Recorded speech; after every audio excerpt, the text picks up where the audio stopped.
ಅಪ್ಪ ಗಾಡಿ ರಿಪೇರ್ ಆಗ್ಬಿಡತ್ತಲ್ಲ ಇದು ಇನ್ನೆಲ್ಲ ಮೆಕ್ಯಾನಿಕ್ ಶಾಪ್ ಹಾ ಇಲ್ಲ ಐತೆ ಅಣ್ಣ ಏನಾಯ್ತಣ್ಣ? ಅಣ್ಣ ಗಾಡಿ ಯಾಕೋ ಸ್ಟಾರ್ಟ್ ಆಗೋ ಸ್ವಲ್ಪ ನೋಡೋಣ. ಆಯ್ತಾಯ್ತಣ್ಣ, ನೋಡ್ತೀನಿ ಒಂದ್ ನಿಮಿಷ. ಅರ್ರ ಏನಿಲ್ಲ, ಬರೇ ನೆಟ್ ಲೂಸ್ ಐತೆ.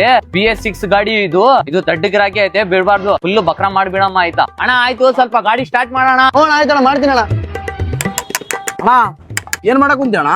ಸುಮ್ನಿರಣ, ಇದು ದೊಡ್ಡ ಗಿರಾಕಿ BS6 ಮಾಡಲು, ಬರೇ ನೆಟ್ ಲೂಸ್ ಐತೆ. ನಿನಗ್ ಕೂಡ 50 ರೂಪಾಯಿ ಕೊಡ್ತೀನಿ, ನಿನಗ್ ಬಕ್ರ ಮಾಡಿ. ಸುಮ್ನಿರ ಏನಣ್ಣ ಅದು ಸೌಂಡ್? ಅಣ್ಣ ಇದು ಬಂಡಿಗೆ ದೊಡ್ಡ ಇಂಜಿನ್ ಪ್ರಾಬ್ಲಮ್ ಐತೆ ಅಣ್ಣ, ಜಲ್ದಿ ರಿಪೇರಿ ಮಾಡ್ಬೇಕು, ಇಲ್ಲ ಅಂದ್ರೆ ಇಂಜಿನ್ ಸೀದ್ ಆಗ್ಬಿಡ್ತೈತೆ ಅಣ್ಣ.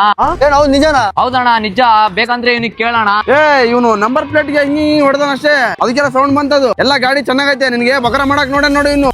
ಅಣ್ಣ ನಿನಗೆ 50 ರೂಪಾಯಿ ಕೊಡ್ತೀನಿ ಅಂತ ಹೇಳ್ತೀನಲ್ಲ, ಮತ್ತೆ ಯಾಕೆ ಹೇಳ್ತಾ ಹೋಗುತ್ತೆ? ಸುಮ್ನಿರೋಣ. ಅಣ್ಣ ಸ್ವಂತ ಅದು ನಮ್ಮ ಅಣ್ಣನ ಗಾಡಿ ಅದು. ಏನ್ ಕಳ್ಳ ನೋಡಪ್ಪ ಅವನು. ಸ್ವಲ್ಪ ಹುಷಾರಿಲ್ಲ ಅಂದ್ರೆ ಏನ್ ಬೇಕಾದ್ರೆ ಮಾಡ್ತಾರೋ ಜನ.